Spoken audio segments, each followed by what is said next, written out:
हरे कृष्णा। क्या आप भी चाहते हैं वहाँ श्री कृष्ण तक पहुँचने का एक शॉर्टकट रास्ता? तो आपके लिए है एक अपॉर्चुनिटी। पुरुषोत्तम मास वहाँ श्री कृष्ण को अत्यधिक प्रिय मास है। पुरुषोत्तम मास में स्नान का बड़ा ही महत्व बताया गया है। तीर्थों में किया गया स्नान, समुद्रगामी नदियों में किया गया स्नान का बड़ा ही महत्व बताया गया है। जाने अनजाने में हमसे जो भी पाप हो जाते हैं वो तीर्थों का दर्शन, संतों का दर्शन उन सभी पापों को नष्ट कर देता है। मास हमें मौका देता है कि आपसे जो भी भूल हो गया है उन सभी भूल को ठीक कर लो। अब इस मास का नियम क्या है? जो एकादशी का नियम है वो पुरुषोत्तम मास का नियम है। सबसे श्रेष्ठ नियम है ये।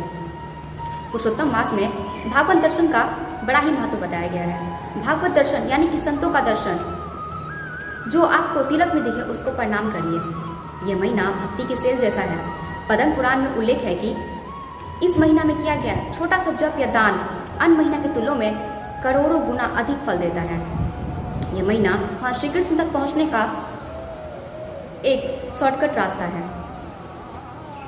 ऐसा कहा जाता है कि जो फल हमें हजारों गुना तपस्या करने से नहीं मिलता है वो पुरुषोत्तम मास में एक बार श्रद्धापूर्वक करने से मिल जाता है।